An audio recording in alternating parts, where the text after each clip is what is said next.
Hello, Frog fans. Welcome to Postgame Beers. We are the Lupton Drinking Club coming to you a little later than usual. We usually have been recording on Sunday nights. Tonight, we needed an extra day to gather our thoughts after a tough weekend in Lawrence. I'm your host tonight, JD Sailors, the master of activities. No MK. He was inconsolable after the series loss in Kansas. So he's taken a leave of absence to kind of gather his thoughts. He said he wouldn't pod until TCU wins another series. So I hope they play that in the locker room. And I hope that motivates them this weekend against OU. But I am joined tonight by the producer Ray Cartwright, the uninformed Frog, the Sultan of Stat Martin Guerrero, and I hate that it usually happens when we have tough weekends, but we are joined again by the Hall of Famer Matt Perk. Matt, how's it going? That's great. It's great. We just I had a short, brief stint of good weekend, so right back home. It's time to dig into it. Yeah. So the first time you were on, I couldn't be there, but it did come after a sweep. I think last year it was like, Matt, we're sad, we're mad, we don't know what to make of this. Help us make sense of it. Here we are again, back in 2024. Yep, we're home. We're right back where we started.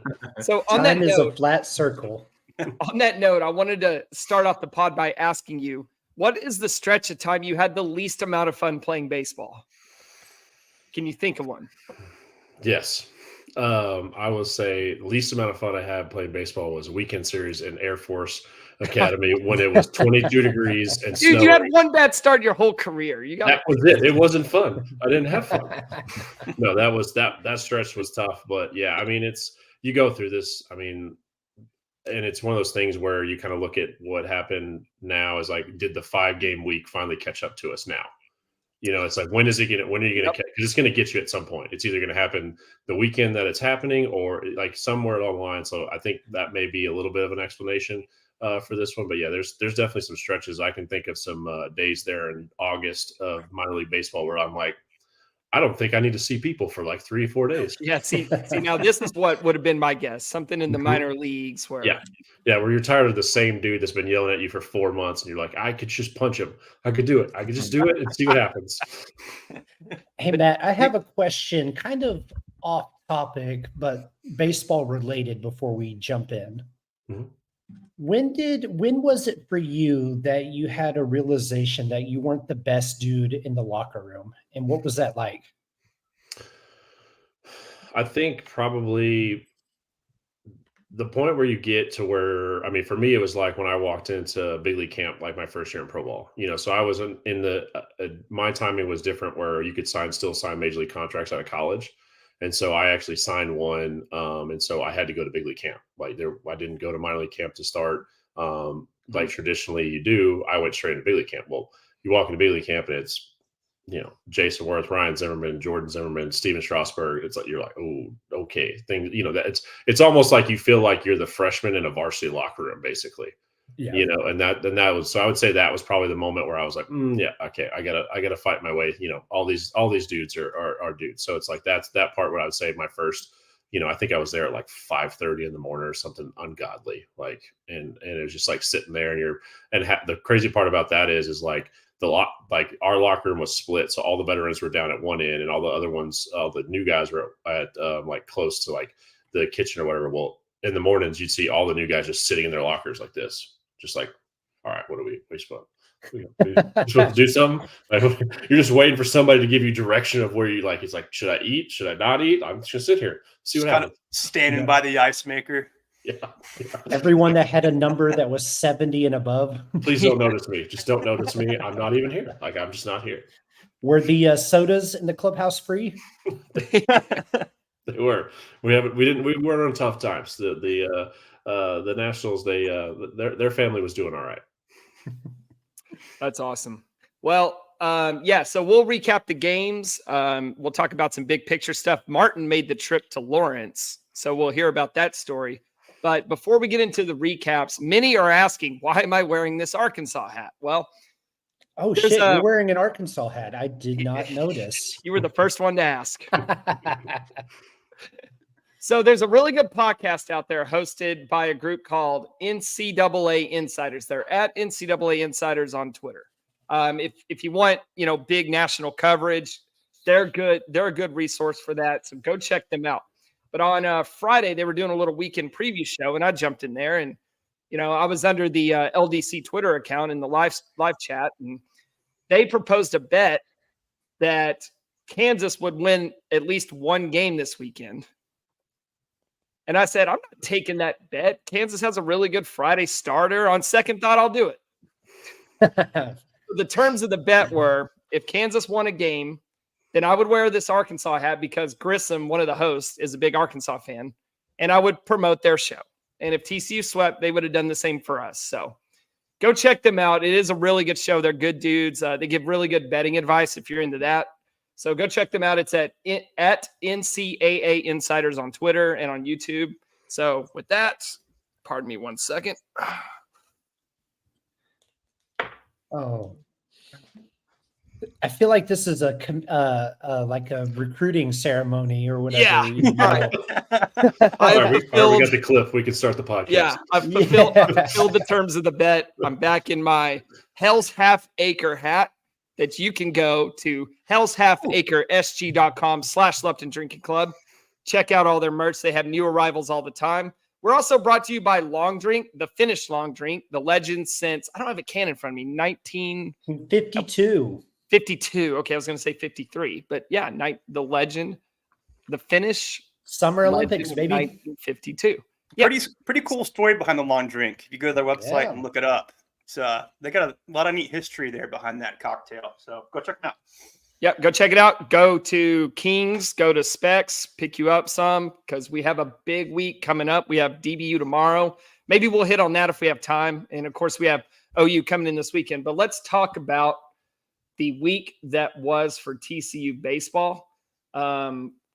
Tuesday night, Abilene Christian, TCU wins 4-0. We had big home runs by Peyton Tolley and Chase Brunson. We got pretty good pitching out of Cademan Parker, Jax Traeger, Chase Hoover, Luis Rodriguez, Hunter Hodges, and Kyle Ayers. Just kind of a hodgepodge of bullpen arms in this game. Bullpen day.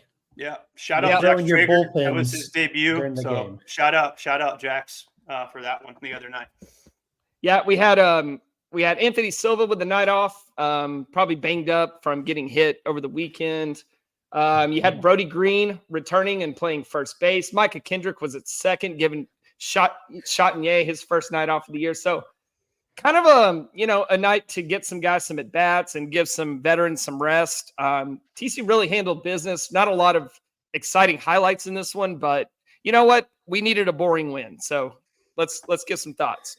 There were some good things coming out of that. I thought Cademan's ability to work out of jams early was huge. You think of that first inning, gets a couple of guys on base. They have a players only meeting on the mound and then comes out and gets out of the inning. I think that was really good to see. Yep.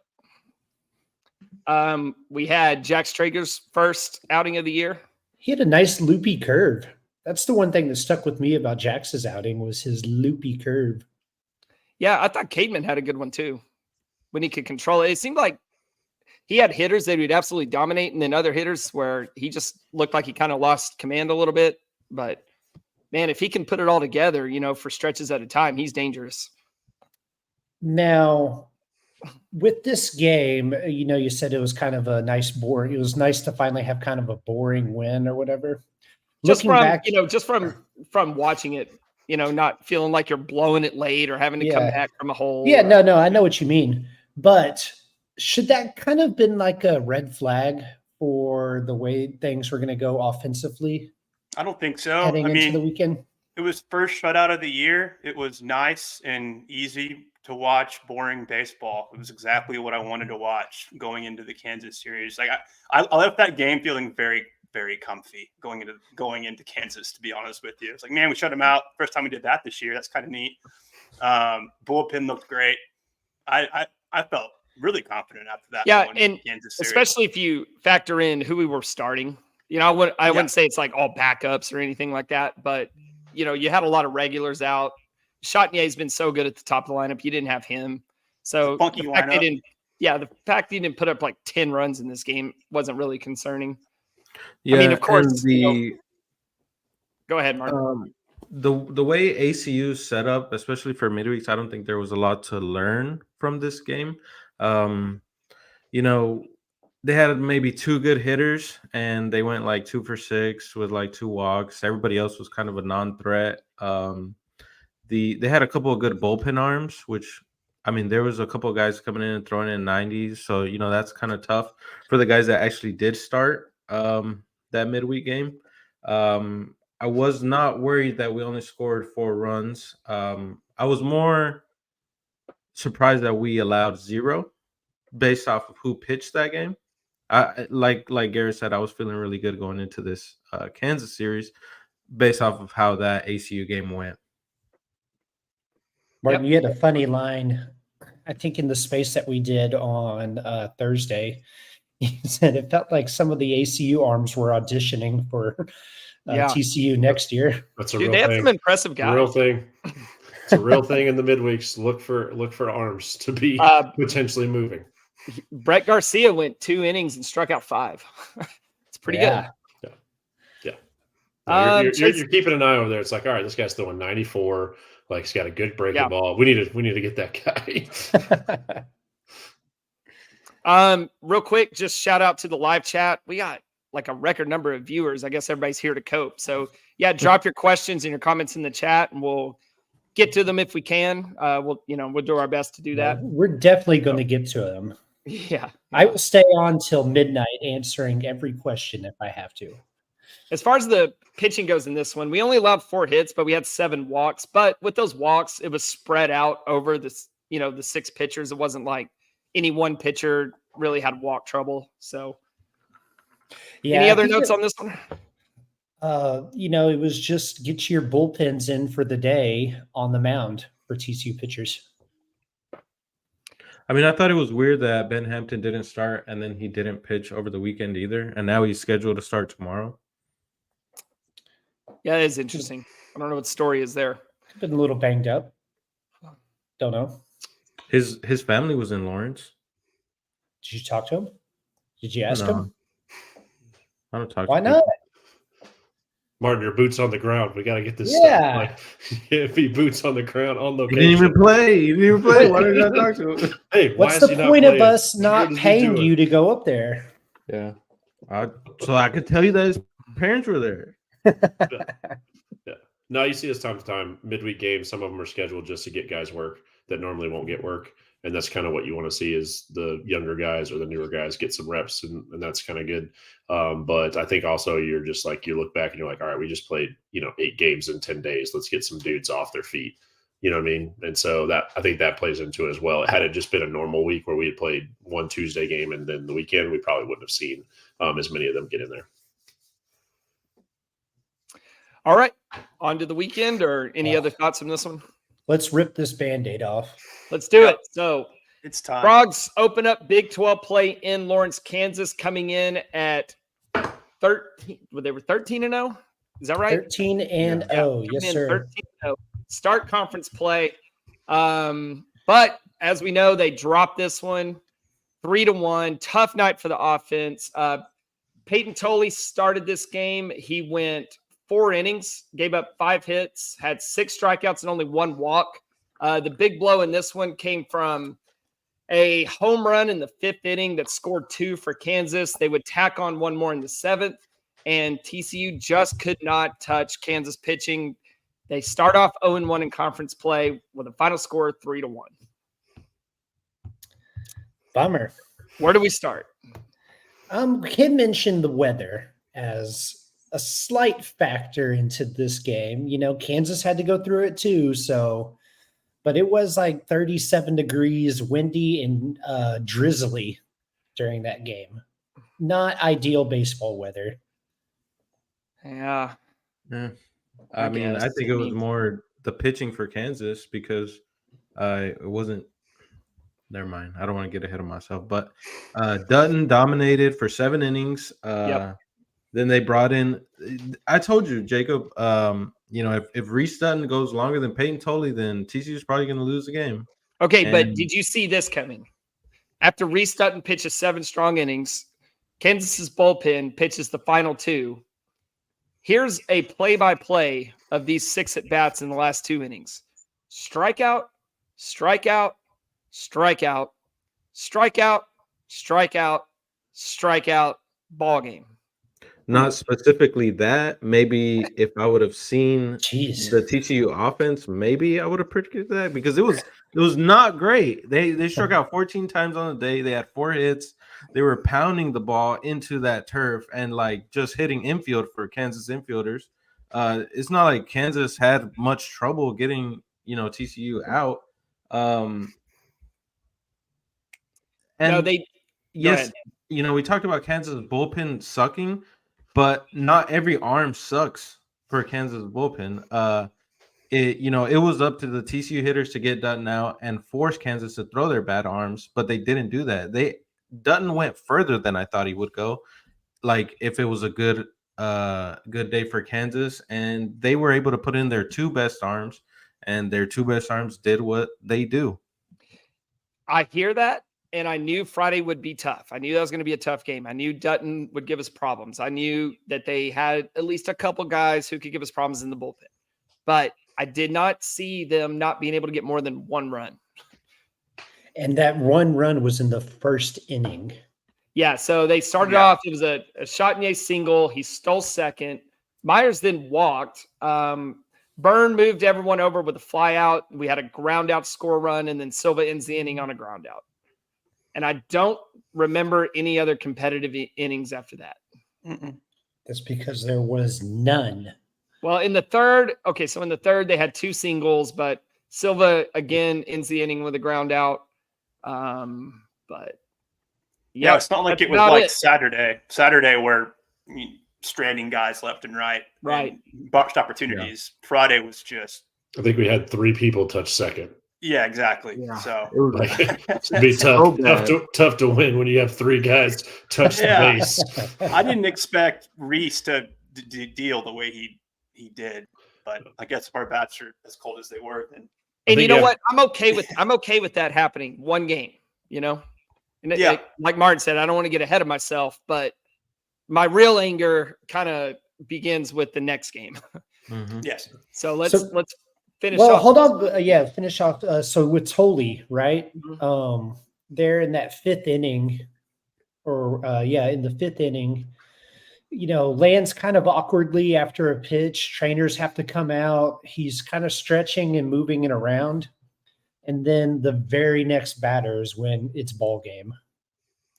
I think you've seen those kind of comments a lot on social media too about, why was he still in there? But I feel like we hear that every time TCU finds themselves in the situation in the social media sphere, though. I don't know if y'all wanted to address those types of comments. Well, I mean, I think with this particular case, it's a little valid because he didn't play the rest of the weekend. Right? I know. Yeah. Well, with Tolley, he did go 4 innings, gave up 5 hits, struck out 6, walked 1. So all in all, pretty good outing, home run aside, injury aside. Yeah, I mean, it looked like it was going to be a different Tolley from the rest of the starts that he's made, because maybe you think because he's not in the lineup that day and he's pitching, maybe you thought, something would be different. And it did look like that through the first 4 innings. And then the first inning, how did he injure his front leg on a walk or something? Yeah. Something about he landed awkwardly on his follow through or whatever. Do we have any? Was cranked for a home run? Next at bat. I don't know if it was the very next pitch. It wasn't the next pitch, I don't think. It was just the next at bat, I think. We have to check that. Well, we know he wasn't in the lineup on Saturday or Sunday. Do we have any official word on Tolley as of now? No.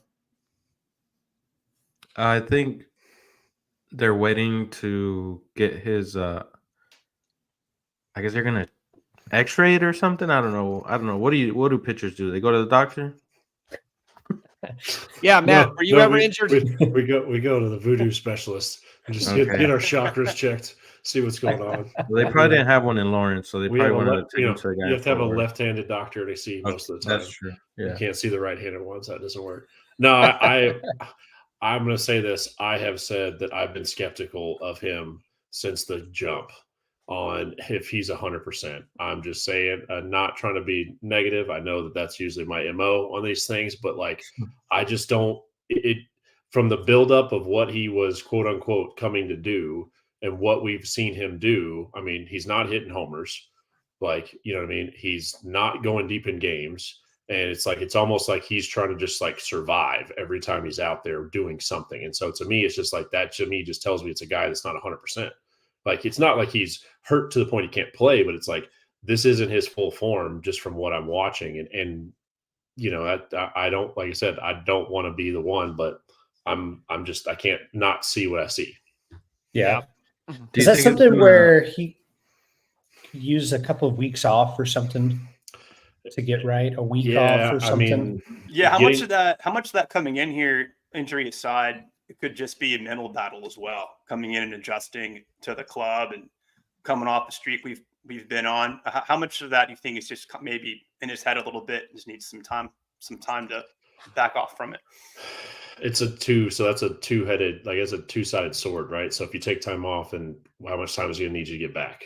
And so it's like if I take 2 weeks off, well, then I'm going to need, because the age-old thing is always like when it comes to injuries, the weeks that you're off, the amount of weeks that you're not active is how many weeks you have to do to get back to where you started. So it's like if you take 2 weeks off, it's going to probably take you about 2 weeks to get back going. So you're looking at, okay, that's a month. You know what I mean? We're a month. And so now we're almost 7 series into Big 12 play. Like that's a big, you know what I mean? So I don't think that that's going to happen unless there's something really bad happened to his leg there. But I don't think he's been 100%.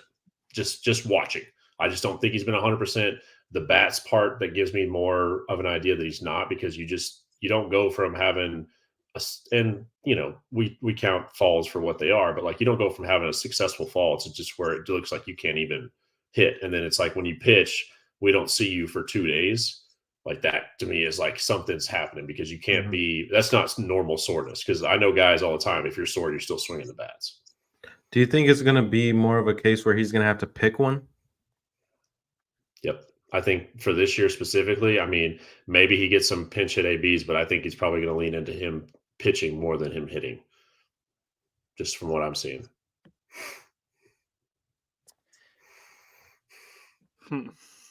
Yeah, I've never thought about it that way as far as coming back from injury and kind of adding in that recovery time once you are back to the actual time of the injury. It's an interesting perspective. Yeah, so that's why you just don't want to see guys go down in the middle of the season, because it's just it completely. I mean, if it's a week, great, give them a couple of days off, that's fine. But it's like if you're going week, 2 weeks, 3 weeks, then it's like, man, you're looking at months to where you're like, okay, we got him again. So sometimes you need it, sometimes you don't. This was kind of one where it would be better if we had a plethora of people we could say, hey, you're jumping into Friday, you got Saturday, you got Sunday. But right now it's like, do you think we've got that? There's not really a surplus of dependability right now. I have MK's notes. He sent them to me. So I'm going to read one here. It says, interesting to see Ben in relief in the 5th inning through 2 scoreless innings. He brought that up in the text, and my response was, I like giving him kind of a different look instead of coming in a 9th, in a save situation, because he's been struggling a little bit. So give him, a different situation in the game to pitch from. Still crucial innings, but just, different feel, I guess, different rhythm. I mean, probably those innings that he did pitch on Friday were more crucial than the 9th inning. Right, yeah. So, I've always thought it's more valuable to have like the fireman type guy who comes in whenever you need him, no matter what inning it is, to give you a chance to actually win the game, as opposed to the guy who comes in and gets the last 3 outs. Yeah. No, you're 100%. Like, I mean, you pitch your best pitchers when you need to pitch them. Like, and that sometimes is the 4th inning, sometimes it's the 9th. Sure. That probably speaks to the confidence they have in Ben in those type of situations. and the guys that they have behind him to where they know that he can throw the middle of the game and they've still got somebody to close it out. Because, I mean, you don't see it like, in years where it was like, for instance, when we had like Riley Farrell, like Riley wasn't coming in the game early because he was the only one trusted to get the last 3 outs. Right. But like they've got trust in some other guys to get those final outs so they can use him at their disposal. Okay, so should we move to Saturday or anything else on this? Let's go to Saturday. All right. I'll just, since I have MK's notes up, I'll just, he does a very detailed recap. So I'll just read what he has here. Frogs start off the top of the first, bases loaded, but get no runs across. Tough start. Then Klecker gives up a run on 2 hits. So the Jayhawks are up 1-0 until the 5th inning, when Sam Myers steps up to the plate and hits his first career home run to put the Frogs up 2-1. In the 5th inning, Klecker was shoving up to this point, but the wheels fell off a bit. The second batter knocked one to dead center, and it looked like Brunson was going to come down with it, but at the last minute, he runs forward to avoid the ricochet off the wall, uncertain why that was his move. This led to a triple, followed by another triple and a double, and quickly it was 3-2 Kansas.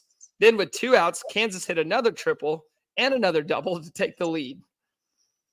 I think he got mixed up a little bit in his notes there, but that's fine. We'll continue. Top of the 6th, Jacob Tex feels like this is a do-or-die inning. Well, after a Carson Bowen walk, Sam Myers hits into a double play, and Chase Brunson barely gets one back to the pitcher. In the 6th inning, Klecker gives up back-to-back bombs before he's pulled.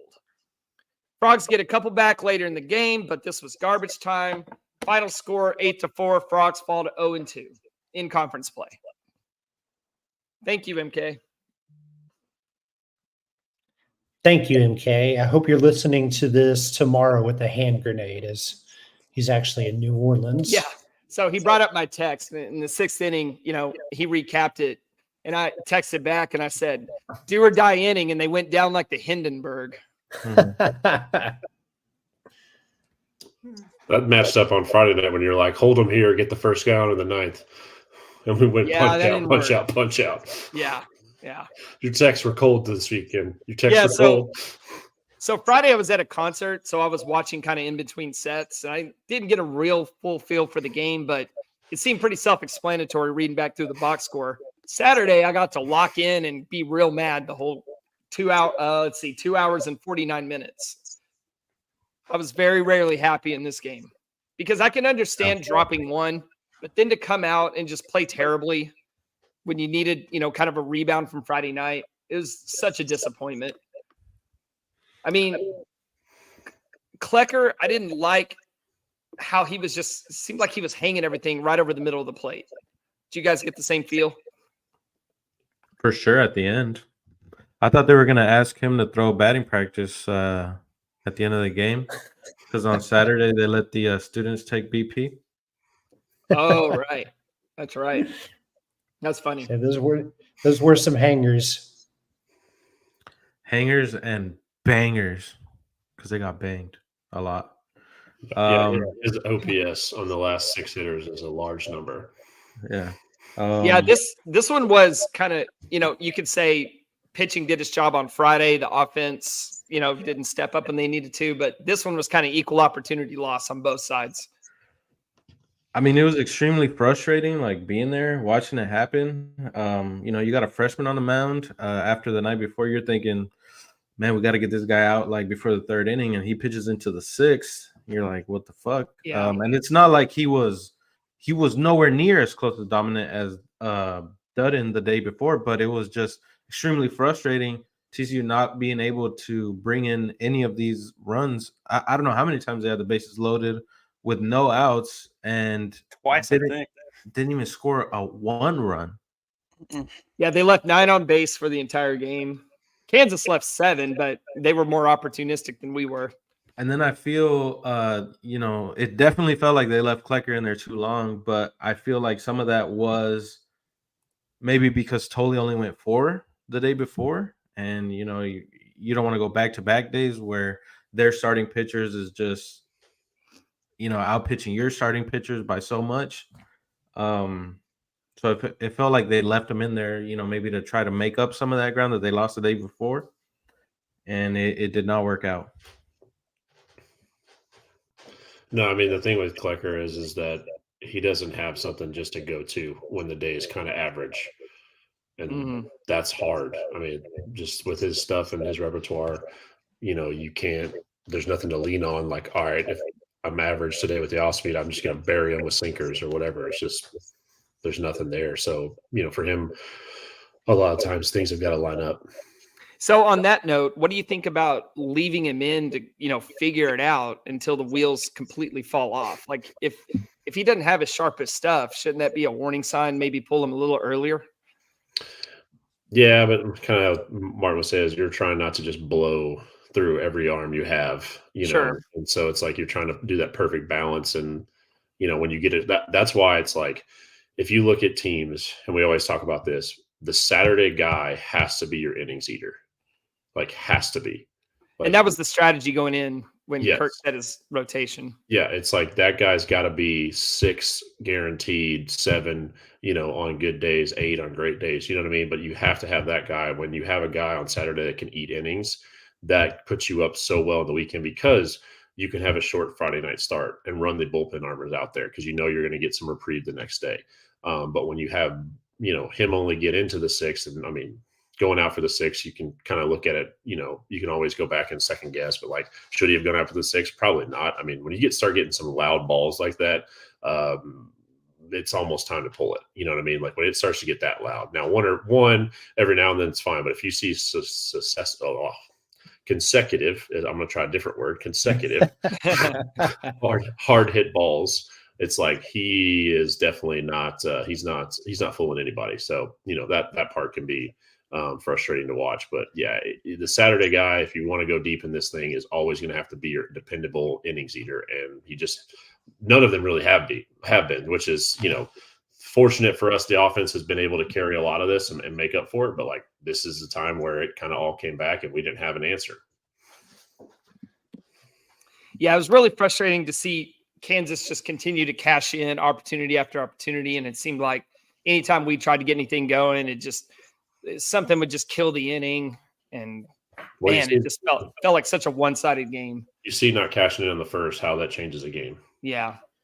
When you get an opportunity in the first inning to throw a punch, you got to land it. And then with the Jayhawks, being able to set up their pitching, that really allowed them to bring in their 2 winning pieces, both on Friday and Saturday. I know you talked about Friday when Cranton came in, it was strikeout. I mean, pretty much a lot of the same on Saturday as well. So they bring in Tegan Kane. He was the setup guy on Friday. They brought him in. I forgot what inning it was, but the bases were loaded. And so they bring him in, and he strikes out. I know he gave up 1 run, which he gave up a walk, but he struck out 2 there in the 7th. Yeah, he walked a guy. Kind of killed that rally in the 7th. He definitely killed the rally, but he walked a guy, he hit a guy. But I mean, to come in with the bases loaded, only give up 1 run. I mean, that kind of killed TCU as well. And then Hunter Cranton came in and saved the game again, facing the minimum. Yeah, things were pretty much over at that point, given the score of the game, because you had Cole Klecker go 5 1/3, and then Mason Bigsby and Zach Morris combined for 1 2/3, 3 hits, 3 runs, 2 walks, 1 strikeout. So didn't exactly stop the bleeding. And yeah, it was good to see Zach out there, at least. That is true. That a scary moment 2 weekends ago there at Globe Life. Yeah, absolutely. He was able to escape with no major damage other than a gnarly shiner. Yep. You saw Jax Traeger again. He came in, faced 2 hitters, got an out, and gave up a hit on 6 pitches. Luis Rodriguez finished it off 2/3 of an inning with a strikeout, but again, kind of garbage time stats. As far as the offense goes, the bright spots, it wasn't all negative as far as the lineup goes. Logan Maxwell, Ryder Robinson, they were 2 for 5 with 4 walks. So they at least got things going. You just had, the veteran guys, man, Silva and Bowen just really struggling, and not just in this game, but kind of overall. And Curtis Byrne too. Like our veteran guys are, man, they're all in a slump at the same time, it seems like. Mm-hmm. And part of the reason I was optimistic, all this talk about, luck and all this is, man, our top guys aren't going to keep struggling all at the same time. They're going to break out of it. They just didn't break out of it this weekend. I think I looked up at one point and it was like our 3 through 6 hitters hadn't hit a homer in like 3 weeks. Like, it's like we can't just not have. I mean, it's like in Kansas is hitting homers. Like that's not a hard ballpark Right. to get the ball out. Like that is an easy ballpark to get the ball out, especially with the wind, the way it plays. Like it's a small park, and so it's just like not seeing anything remotely looking like somebody can do damage. Like as an opposing pitching staff, if you don't think anyone's doing damage, you're not afraid to just pour it in there. And that's what I saw from Kansas pitching. Is like, man, we're just going to pour it in here until you guys can figure out how to beat it. Man, that I was gonna, in the big picture stuff, that was something that really concerns me about this TCU lineup is the lack of power. And you're gonna have to string together offense to manufacture runs, and that's very hard to do when you just can't depend, not depend on the long ball, but have that threat of the long ball. Yep. Any more notes on this one? Then we can go to a bright spot. Let's talk about fun. Yeah. So It was fun for like a short period. yeah. Oh, yeah. Half the game was not very much fun. No. Going into Sunday, the series already won by Kansas. TCU trying to avoid a sweep, which would have really sucked. So I'm glad they won this game. But just as a quick recap, Kansas gets 4 on the first. Kind of unfortunate because it looked like we had turned a double play to get out of the inning, but it was overturned. And next thing you know, we're down 4-0. We were able to scratch one back in the second off of Luke Boyer's double. The next 3 innings, we pitched pretty well, and we left a ton of guys on base on offense before finally breaking through in the 6th inning for 4 runs to get the lead back. Ben Abelt came in and just completely shut the door. And just to make sure, TCU tacked on 8 in the 9th to win this one 13-4, moving the Frogs to 1-2 in conference play. And boy, a sweep would have sucked. So TCU wins the series based on run differential, right? Yeah, well, that's how that goes. No. no. Okay. Dude, the sweep was there for Kansas to take it. Heck yeah, it was. Yeah, it absolutely was. Because it just looked like, after everything was going their way on Friday and Saturday, and to get that double play overturned in the first and to put up 4 on Sloan, who was so lights out against Arizona. He goes 2 1/3. He gives up 4 hits, 4 earned runs, 2 walks, and 2 strikeouts. So, obviously that's not the Braden Sloan we saw in Arizona. No, but I mean, he kind of got screwed in that first inning with exactly. He got a tailor-made double play with the catcher running, and we're just unable to turn it. And that was a lot of what we saw for 2.5 games. Kansas played better than TCU for 2.5 games. Yes. They were better than TCU. Their starters were better than TCU. Their hitters were better than TCU. Their defenders, they were making plays better than TCU. The 50-50 balls, TCU wasn't making any, and Kansas was making them all. They were making plays to kill rallies. Dude, like if Kansas had one more bullpen arm, we're swept. This is not the same old Kansas anymore. Well, it's going to be really frustrating. It's going to be really frustrating when they lose a series to Cincinnati, because we were like, man, maybe Kansas is just really good. I still don't buy that. I think we just played like crap for most of the series, and it's going to be real annoying when Kansas isn't like 3rd in the Big 12, Their like peak is like weekend. Top 4 in the Big 12. I mean, it's going to be hard to win games there. They lack depth, but they have like the front end guys. Like, all their starters are really good. They got 2 really good bullpen arms. Cody Shojanaga is the real deal. He looks way bigger than 5'10", what he's listed as. The ball cracks off of his bat. Lenny Ashby kind of sucked, but he was like, let's see, what was he? 3 for 13. He really struggled at the plate because they were just throwing him so much off speed. He's really bad at hitting off speeds like Pedro Serrano. But he can smell a fucking fastball like rain. And he fucking cranked Mason Bixby. I think that was on Saturday. He cranked the shit out of his fastball. And then on Sunday, he cranked what's his name? Ayers fastball. That was 96. He cranked it into right field. So dude was begging for fastballs all weekend. Hey, what did he do around the bases each time he hit a home run? Dude was doing the stanky leg after he hit the home run on Saturday, which was weird because he was ass and the game was already over at that point. I think it was like 6-2. So it's kind of weird that he was jumping up and down. I don't know. I guess big emotion guys from Aruba. I don't know. Maybe they're emotional in Aruba. He looked like a mini Pringles can. Have you ever seen a Pringles can next to a big Pringles can? That's what he looked like. He's 5'7". Runs way faster than you would think a guy built like that would run. Ask Carson Bowen. Carson Bowen stroked a line drive to right field, and Lenny Ashby catches on a run like he's a freaking gazelle.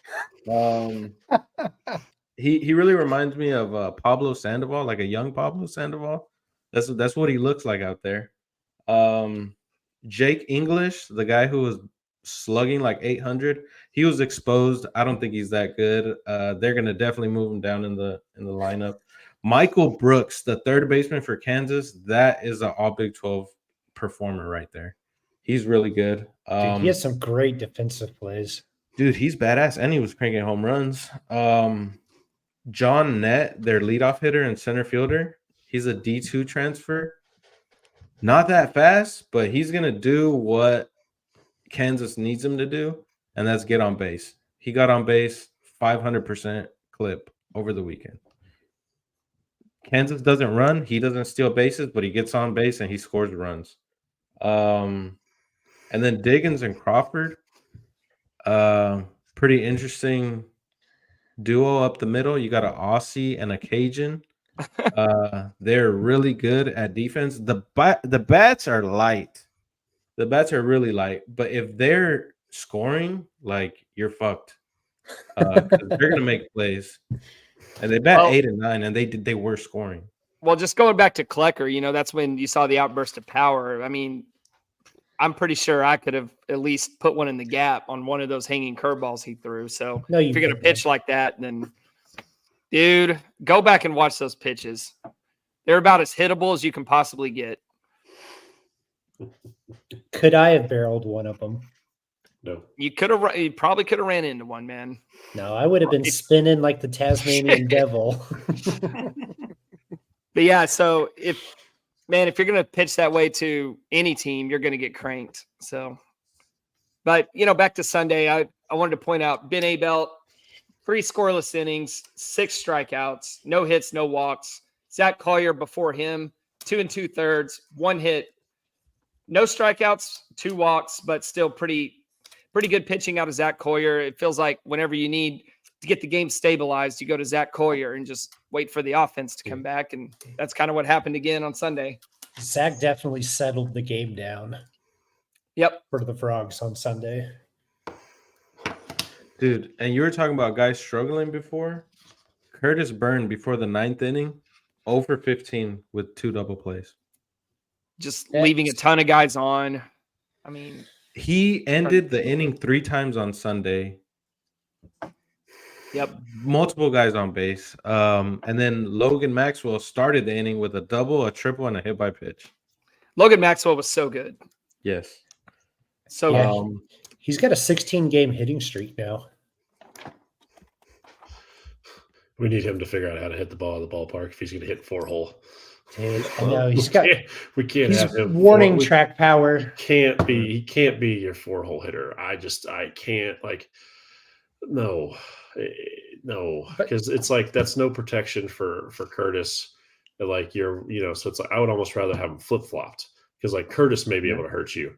It's like, but you can't just he's no protection, because you're not afraid of that guy. You're literally not afraid of him. Like, Logan did hit second on Sunday though. Yeah, I mean, he's got to be. He can't be 4-hole. Like, if he's 4-hole, we are in trouble. Not according to what I'm looking at. It was Sam Myers hitting 2, Maxwell hitting 4th. Yeah, I mean, I'm looking at the TCU box score on Go Frogs, and I have. No, you're not. Maybe that's for Saturday. Yeah, that's for Saturday. Yeah, My bad. Sunday Yeah, Maxwell okay, hit yeah. 4. Saturday he did hit 2-hole. Yeah. Man, a lot of guys struggled, like you said, Jacob. Peyton Chatinier went 1 for 11 with 6 strikeouts. Silva was 1 for 10, but he had 3 walks and a hit by pitch. But the defense was very strange on Sunday. I mean, he was like every ground ball, he was like skipping it in there. I mean, I don't know if y'all saw the 9th inning. He got benched for Micah Kendrick on defense. I don't know if he's hurt or what's I was going to on. say, do you think the injury's still I mean, it looked like it. Probably, because I mean, it's like routine ground balls, and it's on turf. There's no funny hops, and he's just not getting it to first base. And we don't really have a first baseman, so they're not picking it. He left 10 on base over the weekend. I was trying to count up Curtis and how many he left on base. It was a lot lower than I thought because he was hitting into so many double plays. There weren't any guys left on base for him to leave. So they're all gone. Yeah, they're all gone. Carson struggled. He was 2 for 11. I was 2 for 10 with 4 strikeouts, but he was like the one guy who was struggling that kind of improved as you know, he's better on Sundays. Yeah, so on Sunday, on his second to last at bat, he had a real sharp line out to right. And then I think he got a single on his next at bat. So yeah, he looked a lot better as like the weekend went. And then one of the times he struck out with the bases loaded, that was ball 4. I mean, he had some good at bats. I think he's coming around. I've noticed more than one time on Carson, the umpires are giving the pitchers that outside strike on him. Yeah. And it's like visibly upsetting him. And it seems like the times I've noticed it, he'll swing at the next one that's even more outside. Yeah. And it's always like off speed. Happened to him a couple times on Sunday. Yeah. They're spamming him with off speed on the outside corner. Yeah. And I mean, he's just wishing it was a fastball so he could just stroke it in the right field. Well, and if the umpires are going to suck, that's going to be really frustrating because it's taking the bat out of your hands. What's that? So especially when you have to go sit down in front of them the next half. Right. And I noticed, Bro, you're killing me back here. On one of those times where the Kansas pitcher got just the luckiest outside strike call, then, we go on defense and the first pitch is right on the corner, ball 1. I'm like, how's Carson not turning around, like flipping the guy off? Like, you just called that one way more outside on me. I will say Holiday was very colorful about those kind of experiences with umpires. Yeah. There was always a deal before. I was like, listen, don't screw me so I don't have to let's just call it square. Let's make sure we're good. Let's make sure we're good back here. Yeah, it's tough. But I would say this. I look at this weekend kind of like college football. We lost in week 2. Like, it's not going to it doesn't completely alter your season. It's kind of like we got it out of the way. We got to put together good baseball. But if you look up and we've won, we end the season with 16, 17, 18 Big 12 wins. It's like, you're not going to be worried about a 1 and 2 to start. Yeah. And on that note too, coming into Sunday, we'd already lost the first 2 games. Couldn't do anything about that. But I was thinking, man, if we put together a good game today and avoid the sweep and be 1 and 2 instead of 0 and 3, I'm going to feel oddly good. And then, of course, Kansas scores 4 in the first, and everything was going wrong for us in like the first half of that game. And I'm like, this is a nightmare, man. But I'm glad they were able to pull that off because I left Sunday feeling pretty good. Yeah. The saying is like, you win every series at home and you just don't get swept on the road. That's how you can look at it. If you get swept, then you're having to make up games. You're going to have to make up that game later on in the season where you're going to have to sweep someone or beat someone you weren't supposed to or whatever. Because, I mean, we're in the same boat with this year. I mean, it'll look different moving forward after this year, but like we're still in the same boat. Like if you win half your conference games, like you're going to be in a good spot. Yeah, the only thing about that is I think this is not a normal TCU team, where we're just trying to host or maybe even get a top 8. I think they can be like a top 4 team in the country. And you can't do that by just not getting swept on the road. Yeah. No, we're gonna have to win series for sure. But it's like if you can just at all costs salvage one game, regroup, get yourself back to square one. I think we talked about it like this may have been when all those games finally caught up with us. ACU wasn't at the talent level to make it exposed, but they had that. Let's hold that thought and let's talk about big picture stuff. But first, let's go to Martin because he packed his suitcase full of Hell's Half Acre apparel. And he drove, 11 hours north? It's like 7.5. 7.5. Okay, not as bad as I thought. So about 8 hours north to watch the Saturday and Sunday games. So Martin, I'll just let you take it and run with it and talk about whatever you want. I mean, it wasn't that eventful. Friday night. So let's go back. Friday night, we left like at 1 a.m. and we drove on 35 north. Oh, that's one thing I did want to talk about. It's gonna be sad when 80% of the Big 12 teams are not a drive on 35 away from, Yes, that's always been my problem with realignment in general. Because I love driving to road games, football, baseball, whatever. Mm-hmm. Can't exactly get in the car and make the Friday road trip to Provo. Yeah, and I damn near drove by every Big 12 school on my way to Lawrence. Mm-hmm. I mean, Kansas is kind of boring, guys. It was very flat. We delayed this podcast a day to make sure you were home. I told you to do it. I said I would call in. Let's see. Did you try to take band practice on Saturday? Oh, you yourself off as a student? ID. Oh, you need a student ID. Yeah. I stopped at a diner outside of Wichita. I thought it was funny because I sit down, right? It's called Red's Diner. And I sit down and there's a menu and there's a picture of Guy Fieri and the lady who owns Red's Diner. And I'm like, oh shit, this place was on Diners, Dive-Ins, and Dives. And no, it wasn't. Spoiler alert. No. They were frauds. The lady, the Photoshop face. This is not Flavor Town. It was not Flavor Town, yeah. So the lady who runs that diner used to work at another one that was on Diners, Dive-Ins, and Drives or whatever. Brent's Diner. I just remember it because I watched that episode. So she used to work there. She took a screenshot of her standing next to Guy Fieri on that episode and then put it on her menu. I thought it was pretty hilarious. And that's good marketing. The eggs were fine. So who are we marketing to, Ray? Right. Yeah. I feel like the clientele is local based pretty much. How's the coffee? You're not having any drivers coming in for experience.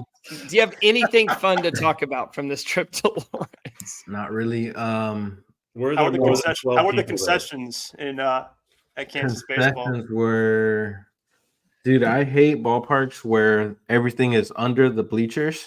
Those suck. Yes. I hate those. Like Texas State. Texas Tech. Texas Tech sucks ass. The Texas State one is actually like I said, I do hate it, but they actually have stuff down there. Like Kansas is like they got a cooler and like a folding table and they're just like, you want a hot dog? You want to buy a Gatorade? It is something a spectacle to see. You're like, this feels like we got the volunteers from the Little League out here to try to raise some money. Yeah. Who has better concessions, UTA or Kansas?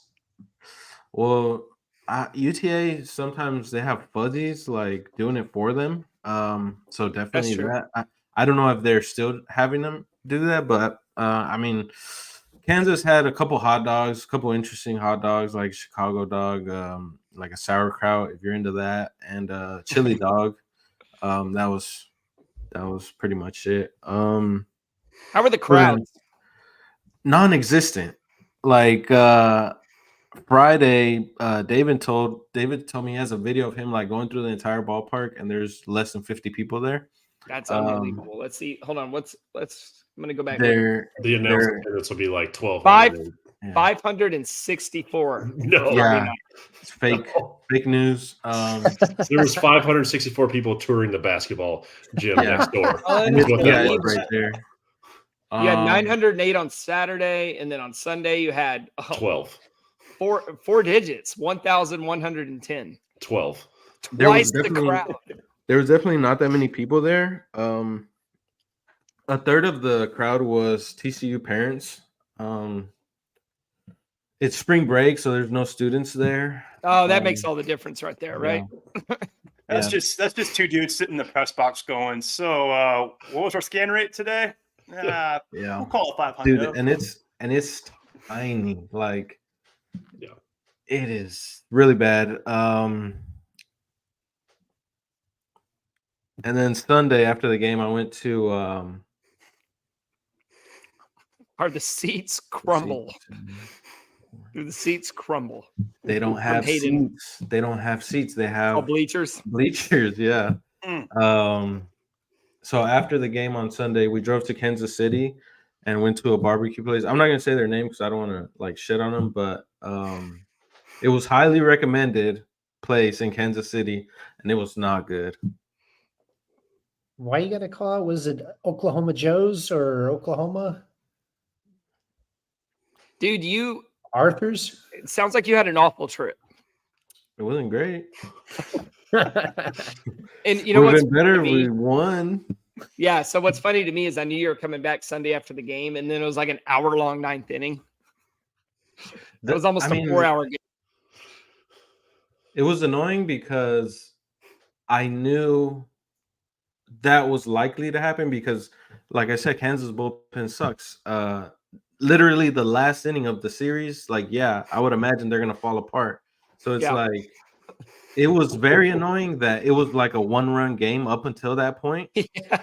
So I wasn't impressed, is what I'm saying, with them scoring 8 runs in the 9th inning. No, but I didn't hate it, but I wasn't like, oh my god, TCU is so back. It was like, yeah, I saw this happening. So once Bowen hit the single in the 9th inning to go up 9-4, TCU's win probability was at 99.74. And then there was like 20 hitters after that. Yep.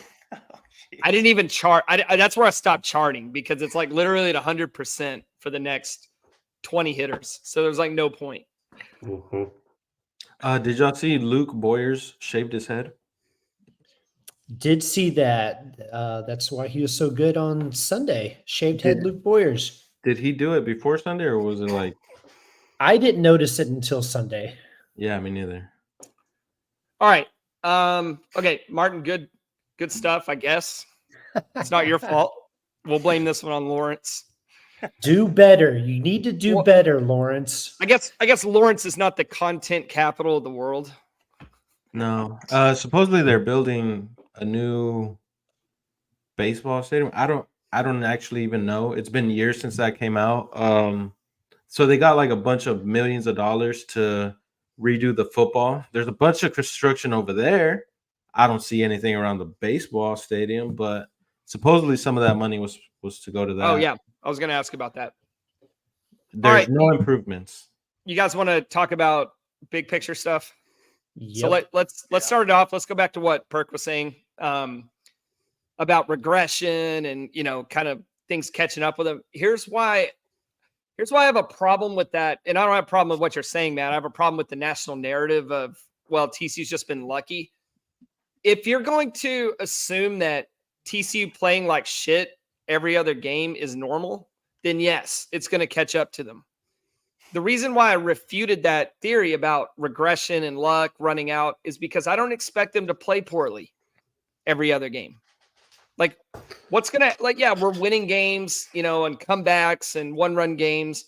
But what happens when Anthony Silva and Carson Bowen and, to a lesser extent, Curtis Byrne, when they really get going, then those close games are going to be blowouts. Mm-hmm. The same crap kind of continued this weekend, and I was hoping it wouldn't. No, I think you're right. I mean, it's based on expectations, and like this team is expected to play well every time it steps on the field. It's also, they're getting better, but Kansas is nowhere near still a threat, and they shouldn't be against TCU.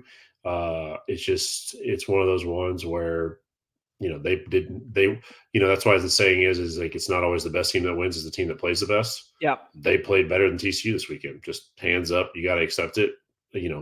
Honestly, I will say this: when you're on a team and you don't lose, like you start to gloss over some stuff. Like people start to get relaxed, they get comfortable. They're like, man, we're just on a streak. We can't lose. We're coming back. It's all this stuff. And all of a sudden you get punched in the mouth by something you don't expect. Right. Yeah, that's a good point too. I was actually going to say earlier, they found themselves in games where it looked like they were going to lose, and then it just felt like they were able to flip a switch and turn it on. Yeah. But on Friday and Saturday, there was no switch. Yeah. And that's the thing is like, you want a team to have that characteristic because you're going to need it in the postseason because it's going to happen at some point, and that's the difference between making it to the end and not making it. But I think with this, it's just some comfortability set in, and they just showed up flat. And Kansas is now good enough to burn you on that. Whereas years past, it wouldn't have mattered. They could have just rolled it out there and said, "Here we go." Is Kansas the best team we played this year? No, UCLA.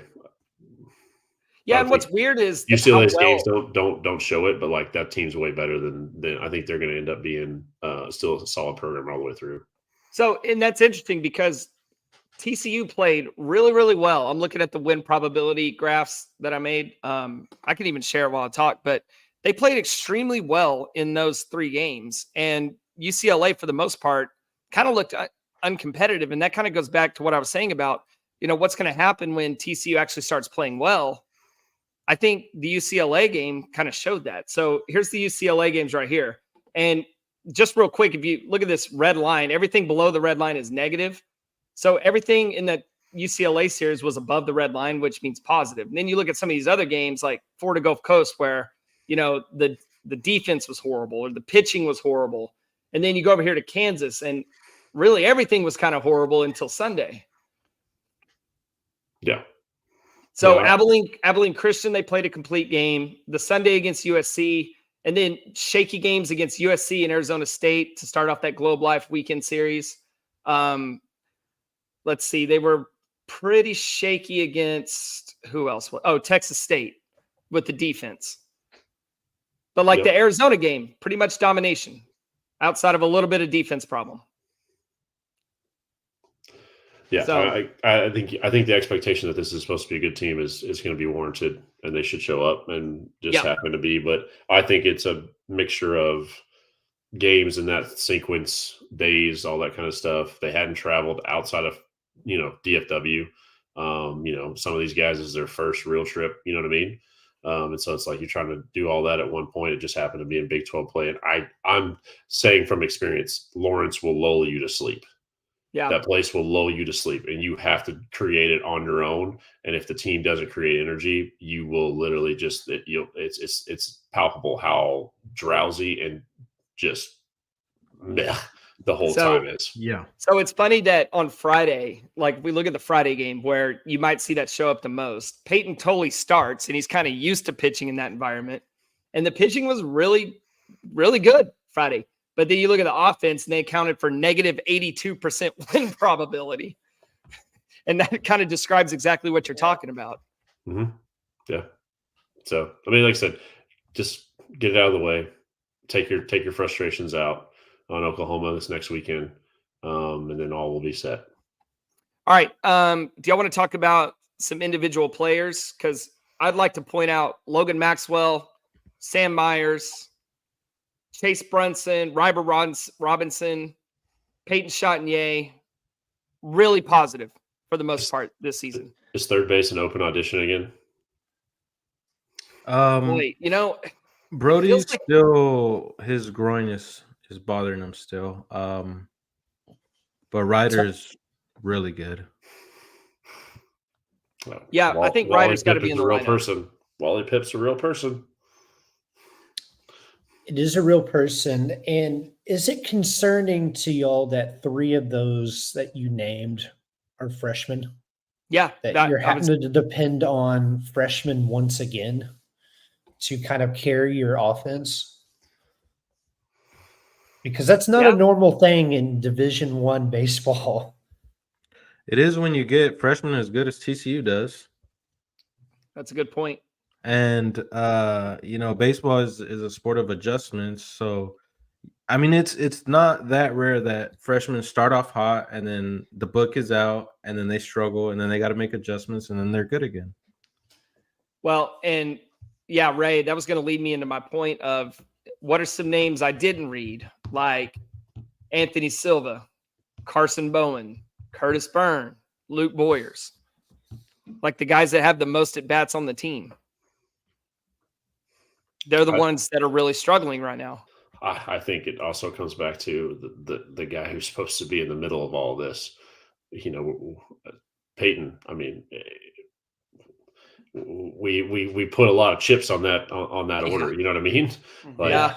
And it's like would you say up to this point we've gotten what you expect, or we're getting the value that we would want from him on either side of the ball? Like hitting, no.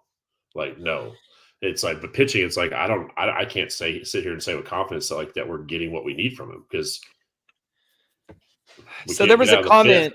There was a comment earlier, and I wanted to bring it up. I'm sorry I can't pull it up because there's a lot of comments, but it was talking about Peyton Tolley potentially being a reliever. I know I made this point last week that his starts look like he's a reliever. There it is. Yeah. Thanks, Dan. Yeah, it seems like the first 3 innings of a game, he cruises. And then once the batting order flips over and he's starting to see guys, a second time, then they're catching up to him. Yeah, and this doesn't really apply for this week, just kind of the season as a whole. I mean, we talked about this last week too. But, Matt, we didn't have you on. So would you see Tolley as more of a reliever at this point? I just think that what it comes down to is the secondary stuff is not plus. And that kind of separates a starter from a reliever, right? Yeah, I mean, to be a consistent starter, you got to have 1, a good fastball, and then 2, you got to have a swing and miss. Like, it's got to be automatic. Now, I know he got strikeouts in this game. He's gotten strikeouts in the past. He'll get more strikeouts, but it's just when you look at it as a whole, you don't go, that's a dude that we can roll out there against top line pit, and he's going to go. He can have a game where he has 14 punchies. I don't see it. You know what I mean? I just don't.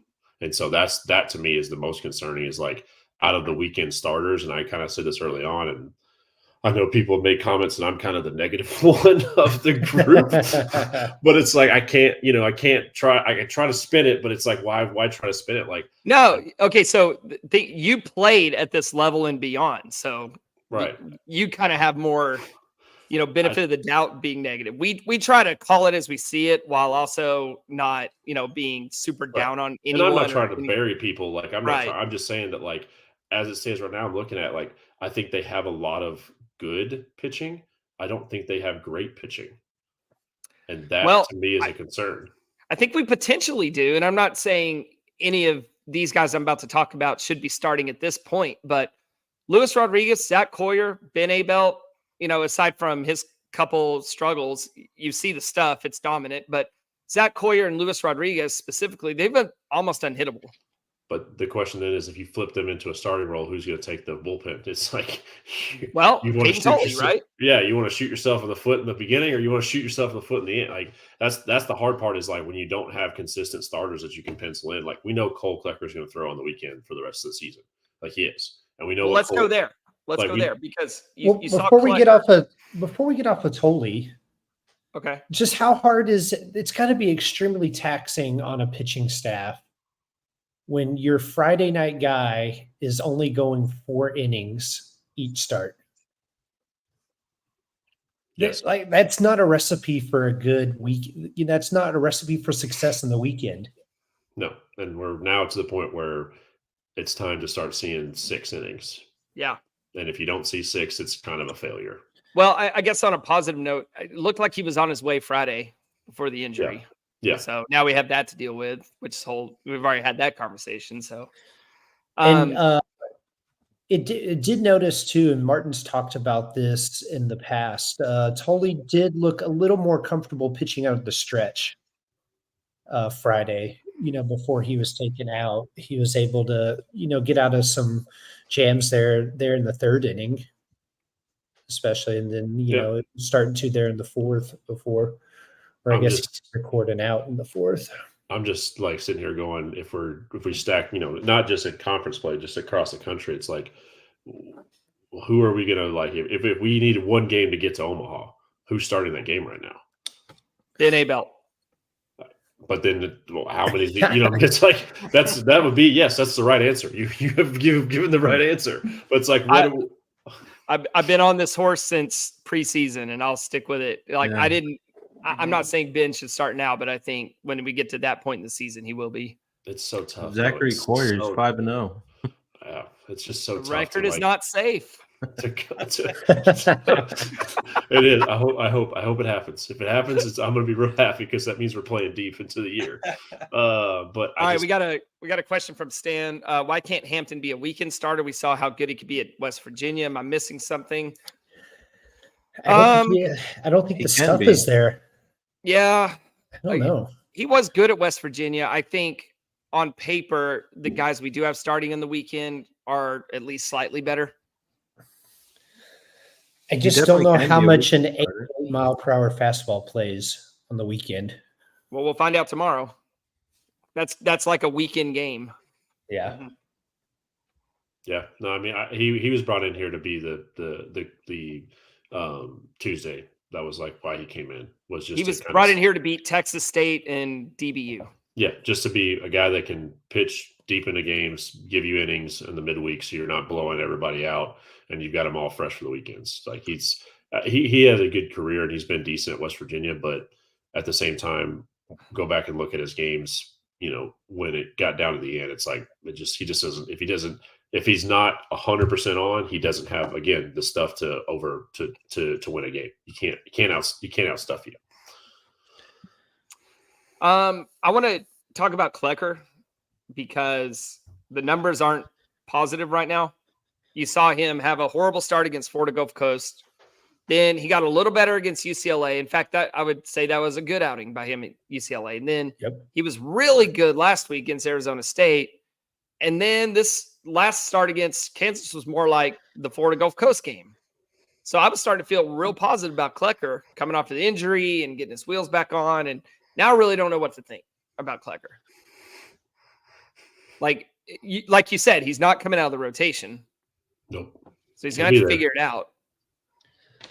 Yeah, you can't have everyone come out of the rotation. Nope. I mean, with him, it's just he above the rest has to be on to be successful for the entirety of the season. So his average starts, we're going to have to be able to swing it, to keep up, and so that's the part that's the part that gets me is like when I look at it, I don't care about the fastballs. I'm just not seeing a ton of swing and miss breaking ball stuff. Right. You know what I mean? Like outside the guys in the bullpen, which is you 100% have to have those guys. Yeah. But it's like as a starter, like no one has something that like, man, yeah, if we got to go 7 sliders in a row, doesn't matter. We're getting swings. That's what Dutton did to us on Friday.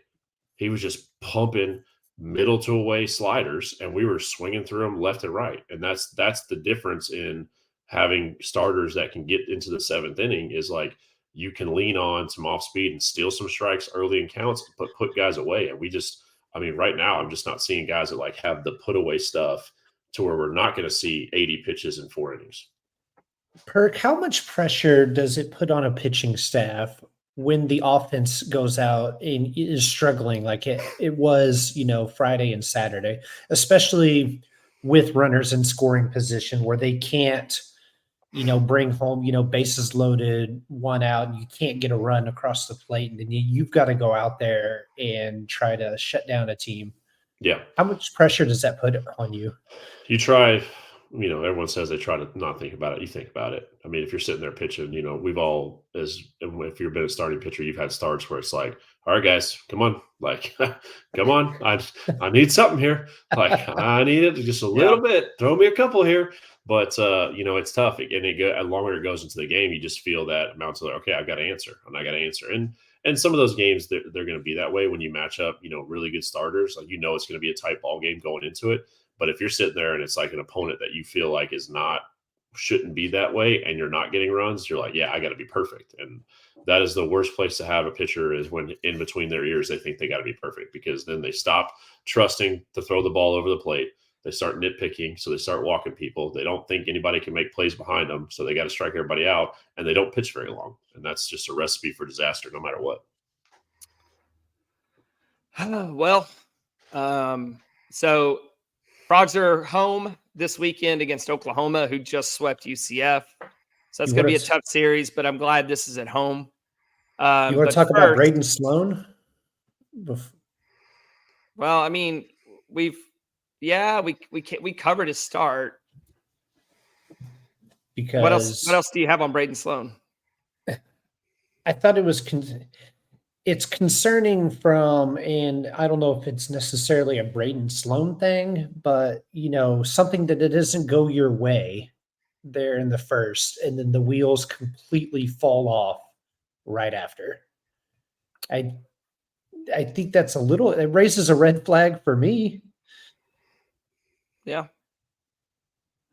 Yeah, I mean, I think everybody in the dugout was like, "Can we just escape this place and get out of here? Like, get on the plane and get out of here."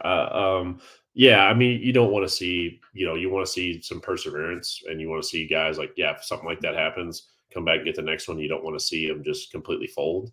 But that Sunday roll is, again, like I said from the beginning, I think it's going to be a revolving door, and I think it's going to stay that way for a little while. Until somebody wants to take it. And that's the worst part about, they're sitting there and, trying to kind of map these things out, and they're just waiting for somebody to take it. You know what I mean? It's like, please, like, well, anybody, you know what I mean? Anybody, like, I wouldn't put it past that if Cademan throws a couple more outings in a row where it looks good on the Tuesdays, if he doesn't show up on Sunday, you know what I mean? Like I think that one is wide open. To be had by somebody that they can get on a roll, like they're going to get the ball, and as long as they produce, they're going to keep getting it. So, I mean, it's just, I don't know. Like I said, you just feel as good as you felt the first 13 games. You come away from this weekend, you're like, man, we got some warts that can, if they show up, they're pretty obvious. Yeah, do you think he's earned another Sunday start? Do you think he'll start this Sunday against Oklahoma? Yeah, I think he will. I mean, I don't think you're going to run him. I think you're going to give him 2 chances, and if the second one looks the same, next. Yeah, I mean, definitely worthy of another opportunity. I was watching what he did to Arizona. I got really excited. I would hate to see him not get at least one more shot here to see what he can do against Oklahoma. It's always one's a coincidence, two's a pattern. Yeah. Yeah, and the first inning was super rough on Sunday, but then second inning he goes 1, 2, 3. Third inning, he makes a good pitch to get the out, but we had an error, and then it was a fly out and a walk before Zach Corrier came in. So it's not like he continued just to get lit up after that first inning. I say we wash it and move on. Let's go, boys. What is interesting, though, was him getting the quick hook after Klecker was left in there to die on Saturday. Then you knew you had a fresh Collier down there because you hadn't needed him all weekend.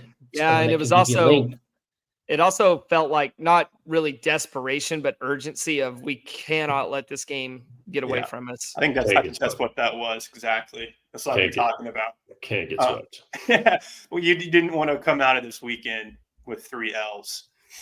Like you're talking about earlier, how much better you feel today at 1 and 2. If we had 3 losses, you'd be feeling a lot worse. Yeah, I think they would be as well, obviously. If we got swept, I wasn't coming on. Just because I was like, I don't need that. I don't need that MO. I don't need that one.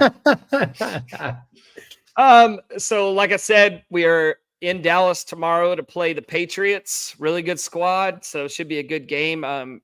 a lot of fans are writing this off. Oh, they're going to crush us. I don't think so. I think it'll be a competitive game. We may lose, may win, but I think it'll be, I think they'll give their best effort tomorrow. We know who's starting.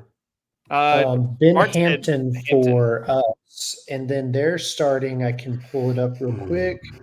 On bench. Yeah, Connor Bench. So it's going to be a bullpen game. Yeah, they're going to bring in Nick Wilson for sure. And I think he's been their typical Tuesday starter. They've it's kind of just been bullpen games for them. If you look at their Oklahoma box score, their Oklahoma State box score, no pitcher goes more than 2 innings really. And then you'll see a fresh arm in there. Kind of like Nick ours. Wilson did get lit by San Diego over the weekend. Maybe that's why he's not starting on Tuesday. Probably, but we're definitely going to see him, and it's going to be a bunch of arms that throw 95 plus, get a lot of strikeouts.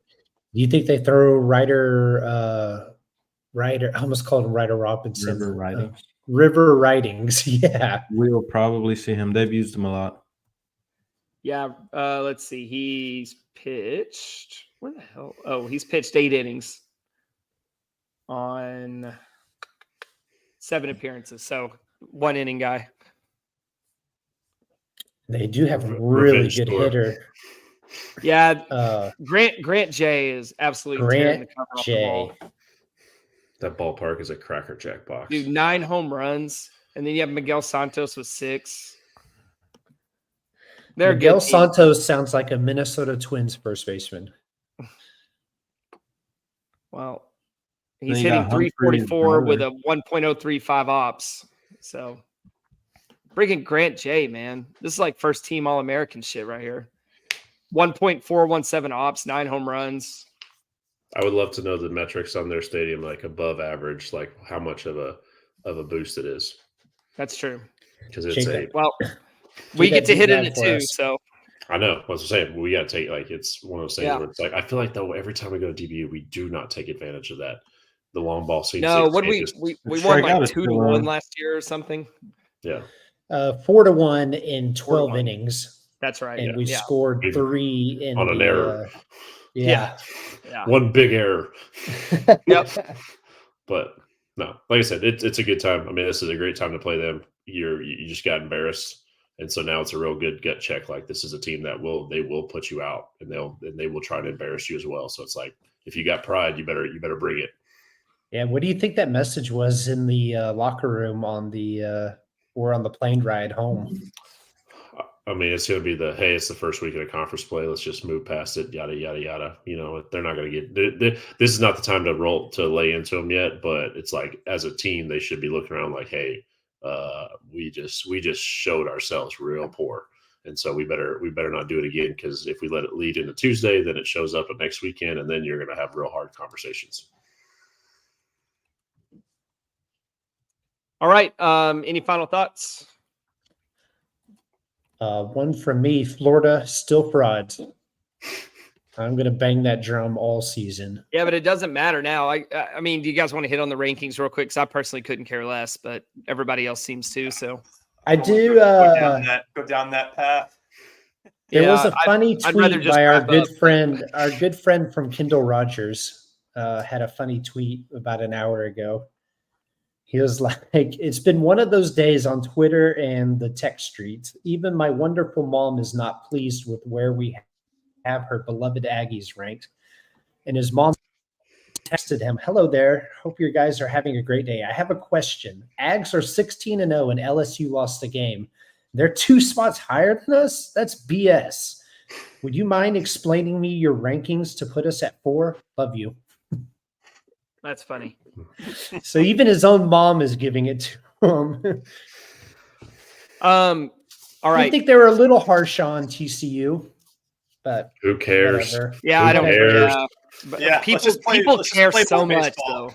Unrank us. Drop us all the way out. I don't really care. Hey, Matt, real quick, and we can talk about this more next time you're on, but Craig says... Yeah. Well, I've got a story. I've got a story. Okay. First start in Hagerstown, Maryland.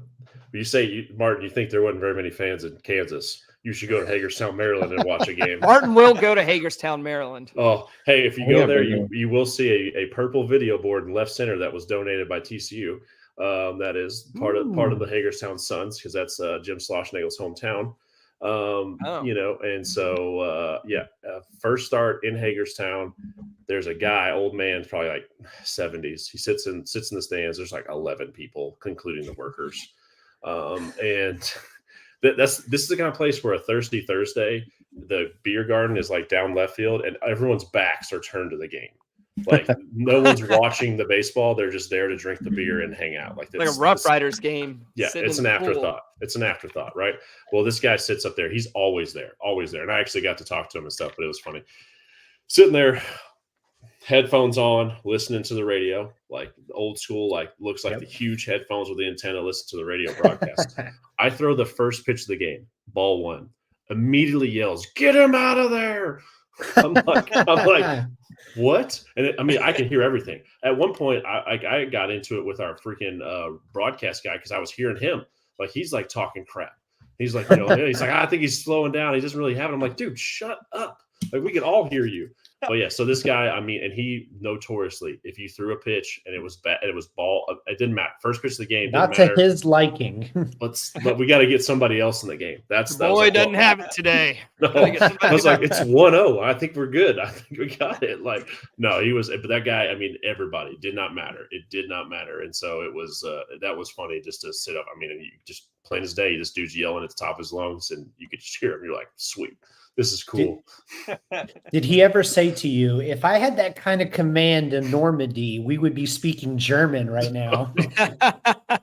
I was waiting. That would have been a good one. But that guy, like I said, he's a legend there, lifer. And that place is, you find out how much you care about baseball in Hagerstown, Maryland. Well, you find out. Craig claims to be a huge LDC fan from Hagerstown, Maryland. So that's pretty cool. Thanks, love Craig. It. Yeah. All right. Let's wrap up, because I got to go to the pet store before 10. Before we do, let's shout out TCU Rifle. Oh, yeah. Dude, won an Addy. Our good friend Hannah Black, an assistant coach on that team. Incredible comeback on Saturday. They entered the day 6 shots down. That doesn't sound like a lot, but that is a lot. Yeah, it seems like nobody ever misses. So no, and West Virginia was the odds on. They were supposed to run away with the national title. They have really good shooters. In fact, they won a couple of individual national titles themselves, but folded like a piece of paper, cracking the door, allowing for TCU to really show themselves. Mikhail Hogan shot a career high, needed every shot. Her and Stephanie Allen, the second leg was what really brought it home for TCU. Couldn't be more happier for these girls with all that they'd gone through in the offseason, losing a teammate to then come out and win a national title this year. Incredible story. Awesome. Yep. Congrats to Rifle. Thanks everybody for listening and participating in the chat. We really appreciate that. If you're not already, follow us on socials at Lupton Beers. We're on YouTube, Twitter, Instagram, TikTok, the whole 9. So we'll probably be back on Twitter Spaces Thursday night with a preview. I know Martin and Ray have been doing an awesome job with that. So you can catch us there, just kind of goofing off about, previewing the weekend or whatever. So, but maybe a special episode with our Oklahoma friends. Yeah, that could be. Yeah, we'll have to get that Johnny Baseball and those guys up in OU. We'll have to coordinate with them. But yeah, so stay tuned. We'll have, plenty more content. And of course, we'll be back next weekend to recap the OU series and the DBU game. So with that, go Frogs. Go Frogs.